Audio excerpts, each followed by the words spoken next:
Students, आज का हमारा लेक्चर है thermodynamics forms and the basic concepts.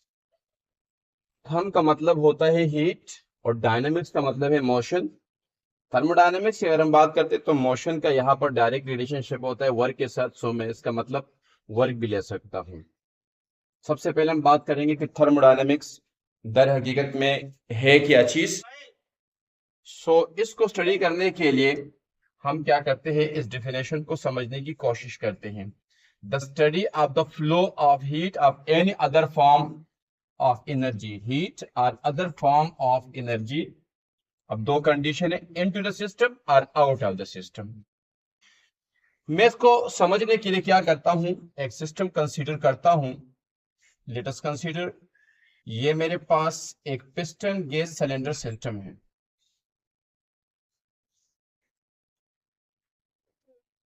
यहां पर दो पॉसिबल कंडीशन है, या तो इस सिस्टम को हम हीट दे रहे हैं and the del Q amount of heat इस सिस्टम को दे रहे हैं, या ये भी पॉसिबल है कि इस सिस्टम से surrounding del Q amount of heat absorb कर रहा है। इसकी स्टडी को, इस किस्म के सिस्टम के स्टडी को हम क्या कहते हैं, थर्मोडायनेमिक्स कहते हैं। लेकिन आगे भी है, as it undergoes a physical or chemical transformation। कब, कौन से स्टडी को, यानी हीट या दूसरी किस्म की एनर्जी सिस्टम में जाए अंदर, यानी सिस्टम हीट को अपने अंदर एब्सॉर्ब करे या सिस्टम सराउंडिंग को थर्मल एनर्जी दे, या अदर फॉर्म ऑफ एनर्जी भी हो सकता है। और दूसरी बात यह है कि यहां पर फिजिकल या केमिकल ट्रांसफॉर्मेशन का होना भी जरूरी है। जब इन सारी चीजों को हम स्टडी करते हैं, so this is called thermodynamics. Students याद देखिए, यहां पर बात हुई है फिजिकल और केमिकल ट्रांसफॉर्मेशन की। यहां पर इन तीनों चीजों को हम आपस में जोड़ने की कोशिश करेंगे। ट्रांसफॉर्मेशन का मतलब होता है चेंज ऑफ स्टेट,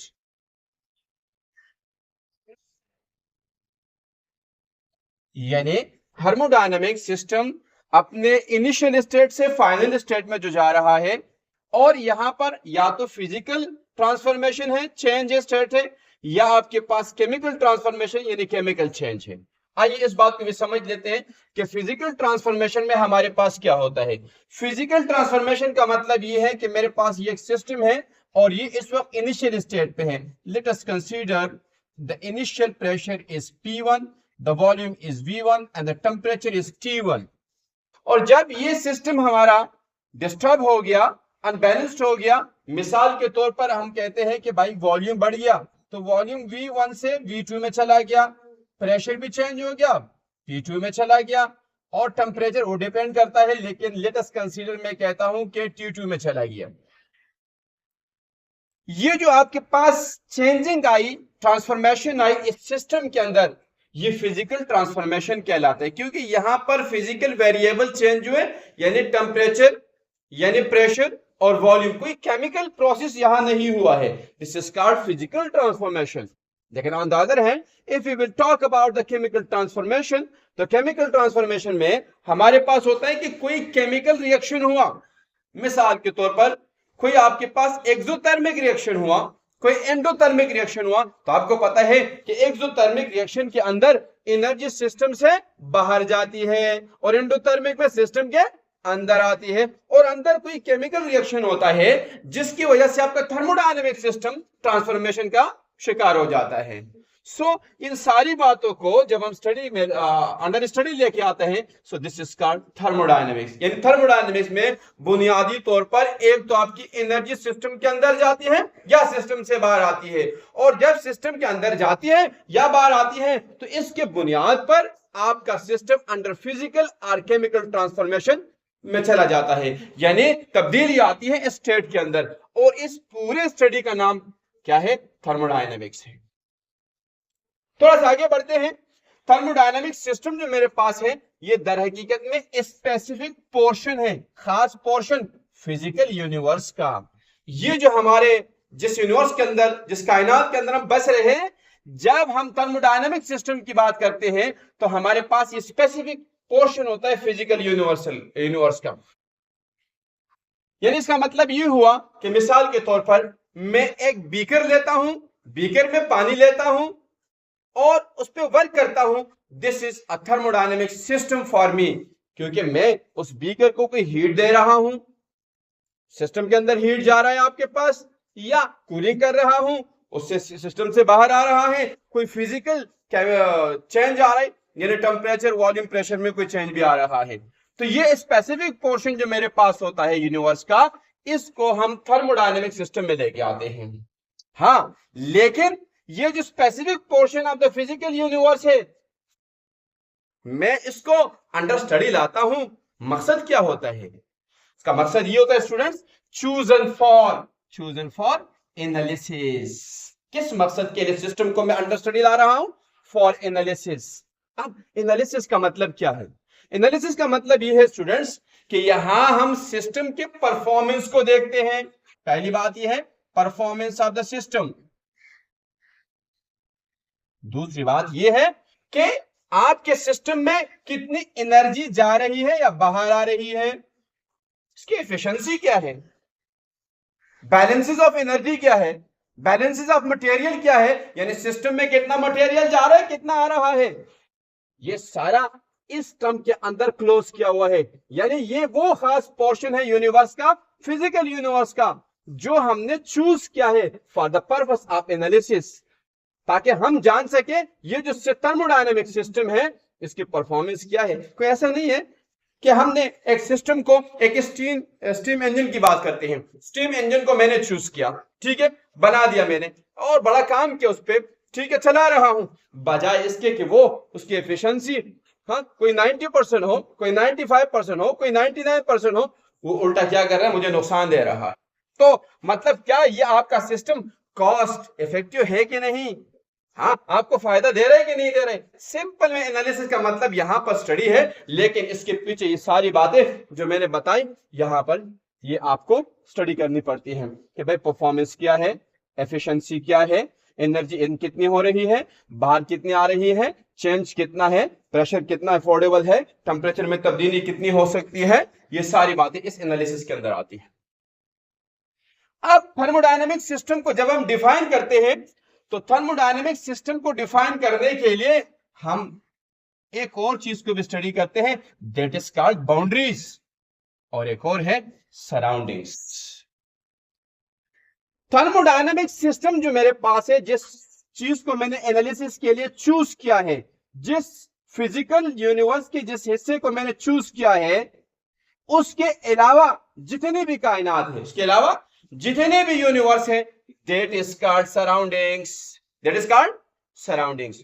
और सराउंडिंग और सिस्टम को अलग करने के लिए जो आपके पास इमेजिनरी या रियल पोर्शन है, वो आपके पास बाउंड्रीज कहलाते हैं। आइए इस बात को एक्सप्लेन करते हैं। मैंने क्या किया, यहां पर एक सिस्टम कंसीडर किया है, ये मेरे पास सिस्टम है, सिस्टम के अलावा ये पूरा आपके पास जो नजर आ रही यूनिवर्स है, यानी ये सराउंडिंग है आपका, ठीक है। इस सराउंडिंग को और इस सिस्टम को अलग करने के लिए यहां पर कुछ बाउंड्रीज हैं, यानी इनके दरमियान कोई ऐसी सेपरेशन मौजूद है। ये सेपरेशन पॉसिबल है कि फिजिकल हो या रियल हो या इमेजिनरी हो, जरूरी नहीं है कि ये रियल ही हो, ये इमेजिनरी भी हो सकता है। मिसाल के तौर पर मैंने क्या क्लासरूम में एक डेस्क पे बैठे हुए दो बच्चों को ही कंसीडर किया, हाँ, ये एक सिस्टम है, लेकिन ये थर्मोडायनेमिक सिस्टम नहीं है, मैं जस्ट एग्जांपल दे रहा हूं, ठीक है। सो ये क्या है, यहां पर कोई रियल बाउंड्रीज नहीं है, बल्कि ये इमेजिनरी है, क्योंकि मैंने उसको कंसीडर किया है। तो मैं अगर थर्मोडायनेमिक सिस्टम की बात करूं तो मैं यूं भी डिफाइन कर सकता हूं कि thermodynamic system is the real और imaginary portion of the universe. ये रियल भी हो सकता है, ये इमेजिनरी भी हो सकता है। System can be of any size और शेप, डिपेंड करता है आपका सिस्टम। ये एक पार्टिकल भी हो सकता है, मिसाल के तौर पर मैं किसी एक मॉलिक्यूल पे वर्क कर रहा हूं, उस मॉलिक्यूल के थर्मोडायनेमिक्स को स्टडी कर रहा हूं। So this is also for me a thermodynamic system. Size कुछ भी हो सकता है, एक पार्टिकल, एक सब्सटेंस भी हो सकता है, ग्रुप ऑफ सब्सटेंस भी हो सकता है, शेप कोई भी हो सकता है। अच्छा, यहां पर हमारे पास क्या है स्टूडेंट्स, यहां देखिएगा कि जब हम क्या करते हैं, इस सिस्टम को और इस सराउंडिंग को आपस में मिलाते हैं तो ये क्या बनाता है? यूनिवर्स। इसका मतलब ये हुआ कि universe is equal to surroundings plus system, दोनों मिलते हैं यूनिवर्स बनाता है। स्टूडेंट्स अब हम बात करेंगे थर्मोडायनेमिक सिस्टम्स के ऊपर। तो बेसिकली हमारे पास 3 थर्मोडायनेमिक सिस्टम है। पहले थर्मोडायनेमिक्स का नाम है ओपन सिस्टम, दूसरे का नाम है क्लोज्ड सिस्टम और तीसरे का नाम है आइसोलेटेड सिस्टम। यहां अगर हम देखते हैं तो यहां पर हमने पहले सिस्टम के अगेंस्ट लिखा है exchange both energy and matter. इसका मतलब ये हुआ कि इस थर्मोडायनेमिक्स के अंदर, थर्मोडायनेमिक सिस्टम के अंदर एनर्जी और मैटर दोनों को एक्सचेंज किया जा सकता है। कीप इन माइंड स्टूडेंट्स, ये जो यहां पर एक टर्म यूज हुआ है एक्सचेंज, ये थर्मोडायनेमिक्स के अंदर एक्सचेंज का लफ्ज यूज होता है, ये दर हकीकत में एक मिस्ड यूज टर्म है। यानी यहां पर एक्सचेंज का कोई फिनोमिना नहीं होता है, लेकिन अगर थर्मोडायनेमिक्स की आप कोई भी किताब उठाते हो दुनिया में तो उसमें वो टर्म यूज करते हैं एक्सचेंज। एक टर्म यूज होता है हीट एक्सचेंजर्स, हीट एक्सचेंजर्स, लेकिन हीट एक्सचेंजर में एक्सचेंज की कोई फिनोमिना नहीं है। याद रहे, जब एक्सचेंज की बात होती है तो एक्सचेंज का मतलब ये होता है, मिसाल के तौर पर ये 2 मार्कर है, ये मैंने आपको दिया और ये आपसे लिए, एक्सचेंज का मामला है। लेकिन अगर सिर्फ मैं आपको दे रहा हूं या आपसे ले रहा हूं, दिस इज नॉट एक्सचेंज। लेकिन ये टर्म बहुत ज्यादा यानी एक जमाने से पॉपुलर है, लिहाजा किताबों के अंदर ये इस्तेमाल किया जाता है कि exchange both energy and matter. क्या होता है आइए देखते हैं। आइए हम एक केटल कंसीडर करते हैं। ये मेरे पास लेट अस कंसीडर एक केटल है। जस्ट समझाने के लिए मैं तस्वीर ड्रॉ कर रहा हूं। यहां से इस केटल को मैं डेल्क्यू अमाउंट ऑफ हीट दे रहा हूं। तो हमने थर्मोडायनेमिक सिस्टम की बात की थी कि यार इसमें हीट इन होगा या आउट होगा। यहां पर हमारे पास क्या है कि हमने इस सिस्टम को हीट दी, यहां पर मेरे पास मैटर आउट हो रहा है, वेपर। ठीक है, इसके अंदर लेट अस कंसीडर वाटर है, तो जब हीट अप होगा तो वेपर्स के फॉर्म में आ जाएगा और यहां से मेरे पास थर्मल एनर्जी यानी हीट एनर्जी सिस्टम छोड़ेगी, यानी डेल क्यू आउट होगा, यहां से डेल क्यू इन है।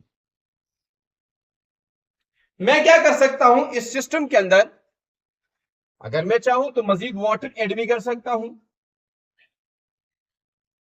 एडिशन भी हो सकता है। तो इसलिए किताब वाला लिखता है कि ओपन सिस्टम वो है जिसमें exchange of both energy and matter हो, यानी एनर्जी जा भी सकती है, एनर्जी बाहर भी आ सकती है, मैटर ऐड भी हो सकता है, मैटर सिस्टम को छोड़ भी सकता है। तो यहां पर ये सारा काम हो रहा है। इसकी एक और एग्जांपल है, अगर हम क्या करें, एक कप ले, अ कप ऑफ कॉफी, ये, और इसमें मेरे पास हॉट कॉफी है। तो यहां पर हमारे पास क्या होगा, यहां से इस सिस्टम से एनर्जी बाहर जा रही, थर्मल एनर्जी सराउंडिंग को जा रही है। और इस तरीके से बहुत सारी दुनिया में एग्जांपल मौजूद हैं। कीप इन माइंड स्टूडेंट्स, परवरदिगार करीम का एक अजीब निजाम है, हर चीज इक्विलिब्रियम में रहना चाहती है। यहां पर इसके एग्जांपल लेते हैं, इसमें पानी है, कॉफी है, मिल्क है, इसको हमने थर्मल एनर्जी दी थी मसनूई तौर पर, उसको गर्म किया था। ये कॉफी दोबारा अपने इक्विलिब्रियम, थर्मल इक्विलिब्रियम पोजीशन में आना चाहता है, तभी हीट को छोड़ेगा और अपने ओरिजिनल पोजीशन पे आएगा। इसका मतलब ये हो कि अल्लाह ने जिस निज़ाम को बनाया है वो उसके हिसाब से रहना चाहता है, वो चेंज को रेजिस्ट करता है। दूसरे सिस्टम की तरफ आते हैं students, close system, exchange only heat, exchange only heat. इसका मतलब ये हुआ कि इस सिस्टम के अंदर हीट इन भी हो सकता है थर्मल एनर्जी इन भी हो सकती है और बाहर भी आ सकती है। आइए इसके लिए एक एग्जांपल लेते हैं कि लेट अस कंसीडर मेरे पास एक पॉट है, एक बर्तन है मेरे पास, लेकिन इसके ऊपर लिड है, सर रखा हुआ है, ये बंद है और इसका बेस, वॉल्स सब क्या है, इंसुलेटिंग मटेरियल है।